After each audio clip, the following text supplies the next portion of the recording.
Aprecio mucho al subsecretario de Seguridad Federal, Ricardo Mejía, que me haya aceptado esta llamada. Subsecretario, buenas tardes, muchas gracias. Buenas tardes, Joaquín, un gusto saludarte a ti y a tu auditorio. A ver, secretario, a ver, Ricardo, ¿cómo estás? Una cosa, hoy descalificaste al juez. Me sorprendió mucho, sobre todo de ti, que hayas descalificado al juez Gómez Fierro, que le llamaste el juez queda bien, que es un frívolo, que es un juez a modo.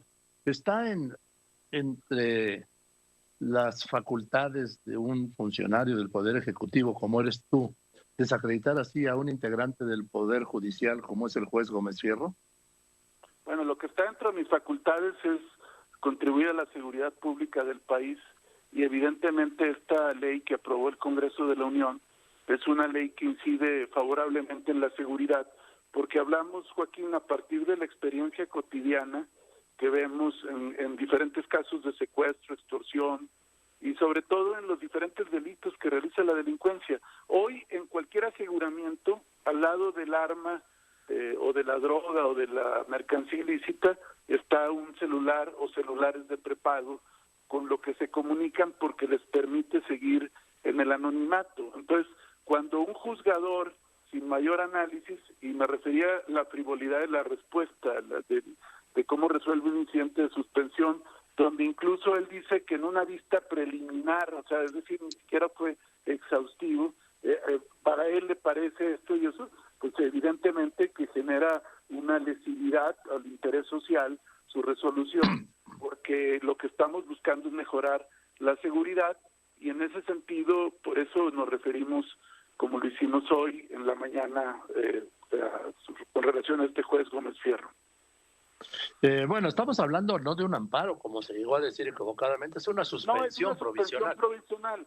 Pero bueno, está el antecedente, como él ha venido resolviendo otros asuntos que son de interés nacional, como es el caso también del tema de la reforma eléctrica. Y nos sorprende cuando él simplemente debió haber seguido con el amparo y en todo caso, pues que ya en el curso del mismo se desahogaran los argumentos y no conceder, como lo hizo, una suspensión provisional, sobre todo cuando todavía no hay un acto de aplicación de la ley y por otro lado la propia reforma establece que el Instituto Federal de Telecomunicaciones tiene 6 meses para emitir los lineamientos, sobre todo por el tema de los datos biométricos. Entonces, en que el juez de manera apresurada y además partiendo de supuestos falsos resuelva, pues evidentemente nos parece... ¿Qué supuesto falso? ¿De qué supuestos falsos partió el juez? Mira, por ejemplo, él dice, estoy hablando del primer incidente de suspensión provisional, él dice que no hay necesidad de este padrón porque, en su opinión, ya existe la geolocalización que permite el Código Nacional de Procedimientos Penales. Entonces, él confunde un tema de geolocalización. ¿Qué es esto? Ubicar de dónde se hizo la llamada telefónica. Entonces, él dice, ya ahorita una autoridad de Procuración de Justicia puede, o una policía investigadora puede pedir esta geolocalización a un juez de control, y en ese sentido, pues no hay necesidad, pero ese es el supuesto falso. Aquí no estamos pidiendo la geolocalización de la llamada, aquí estamos pidiendo quién obtuvo la línea telefónica, a nombre de quién está el registro de la línea telefónica, es decir, quién fue a comprar ese celular de prepago y quién lo registró bajo su nombre y cuándo. Eso es lo que se va a pedir en el registro nacional de usuarios de telefonía móvil. Bien. Y el juez dice, es que la geolocalización ya la puedes pedir, o sea, ni siquiera fue exhaustivo, fue nada más pues para conceder oficiosamente esta solicitud. Ahora, subsecretario Mejía, ¿están hablando del teléfono o de la línea? Estamos hablando evidentemente de la línea de donde se hacen las llamadas. El aparato se puede cambiar, no me refiero me refiero a la línea telefónica, al chip.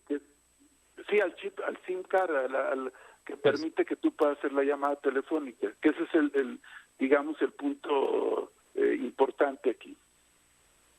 Una cosa, a ver, el presidente dijo hoy, no están manipulando, solo es la huella, solo es la huella y no, no eso los datos biométricos ni nada. no, ¿Cuáles son a los ver, requisitos que van a pedir, subsecretario Mejía? bueno, eso es muy importante, qué bueno que lo comentas. El presidente se refería al dato biométrico, porque sí dentro de la propia ley se establece la necesidad, en su caso, de acreditar un dato biométrico, que puede Eso es lo que ser, voy. exactamente, eso puede ser la huella digital. Eso lo va a definir finalmente el Instituto Federal de Telecomunicaciones.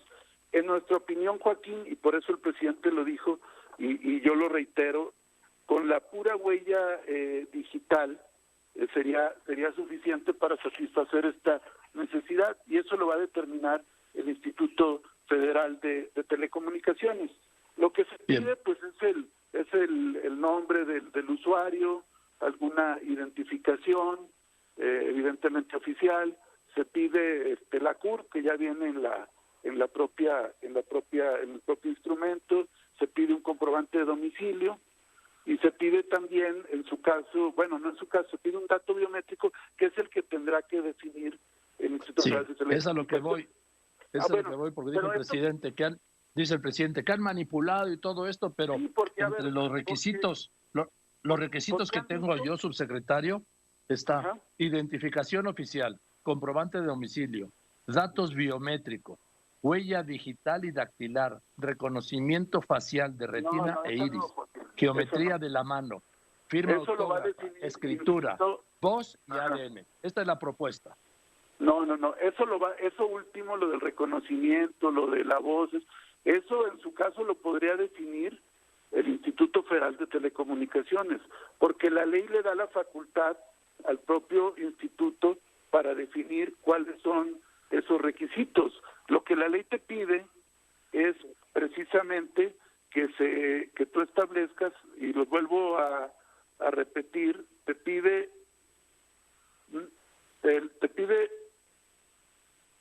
Sí, el nombre, la sí. identificación, te pide un comprobante de domicilio y te pide, en su caso, un dato biométrico que lo va a definir el Instituto Federal de Telecomunicaciones. O Y sea, no eso se ha todavía definido. no está definido. ¿Mande? Pero ya el presidente dijo hoy que era la huella. Eso Nosotros todavía no se creemos, define. exacto, eso lo va a definir el Instituto Federal de Bien. Telecomunicaciones, pero nosotros creemos que con la huella digital sería suficiente el dato biométrico.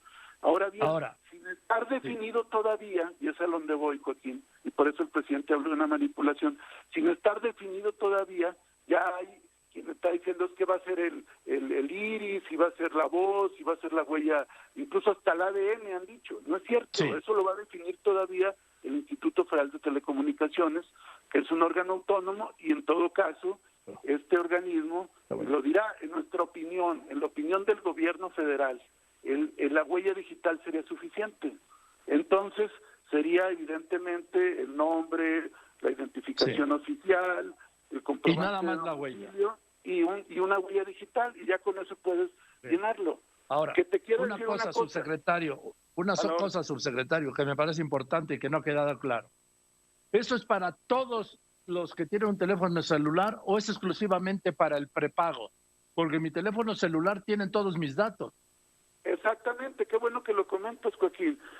Cualquiera que tenga un plan de renta fija o pospago, prácticamente ya cubrió lo que pide la ley. Menos la huella. Exacto, bueno, pues tienen la copia de la credencial del lector, la mayoría te lo pide. Evidentemente ahí en todo caso nomás tendrían que manifestar su disposición y quizá la huella digital en su caso, pero los datos ya los piden las empresas de telefonía para el renta fija. Además, te piden hasta el buró de crédito, te piden referencias bancarias, te piden que dejes una tarjeta de crédito o que dejes un depósito. Cualquiera que ha hecho un trámite lo sabe. ¿Cuál es el problema y por qué el objeto de la ley? Que en el sistema de prepago no te piden absolutamente nada. Y entonces, ¿qué pasa? Pues que hay quien va y adquiere varios SIM card y desde ahí extorsiona o cuando hacen un secuestro, usan el teléfono, la tarjeta SIM card la rompen, la cambian y de esa manera permanecen en el anonimato o complican la operación de procuración de justicia y de investigación policial. Subsecretario, me permite un momento, tengo que hacer un corte a fuerza y regreso con usted. Aguánteme un momento, sí, por favor.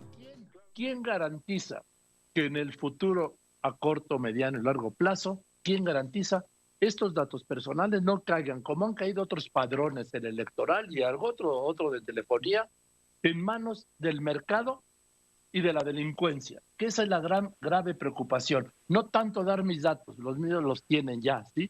Pero ¿quién garantiza que no lleguen a manos de los criminales? Bueno, eso que tú comentas es fundamental, Joaquín, no solo en este padrón de usuarios de telefonía móvil, en todos los padrones públicos y privados, porque hoy tus datos personales no solamente los tienen las telefónicas en plan fijo, lo tienen los bancos, lo tiene el INE, lo tiene un conjunto de instituciones, y precisamente lo que prevé la ley es quien hace la captura del registro es la empresa telefónica. Quien resguarda el padrón es el Instituto Federal de Telecomunicaciones. O sea, el gobierno no va a tener este padrón, va a ser el Instituto Federal de Telecomunicaciones, que es un órgano autónomo. Y quien se encarga en el país de la protección de los datos personales es el Instituto Nacional de Acceso a la Información y Protección de Datos Personales.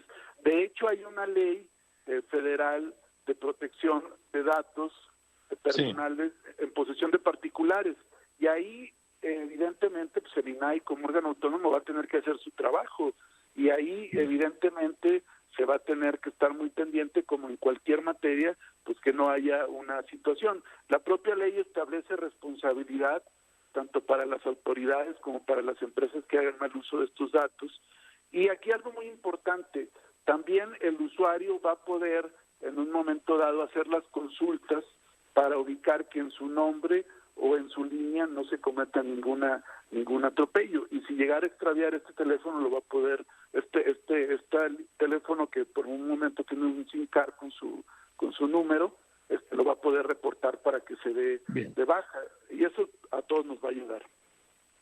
Bien, subsecretario, pues muchas gracias por esa explicación. Y yo creo que sigamos hablando porque tenemos muchos temas de los que hablar, ¿sí? Hay muchos temas, sobre todo en seguridad, que es pues el tema más sensible y la demanda más generalizada de los mexicanos, la seguridad. Gracias, buenas tardes. Muchas gracias, Joaquín. Buenas tardes, saludos. Igualmente, muchas gracias, Ricardo Mejía, subsecretario de Seguridad y Protección Ciudadana del Gobierno Federal.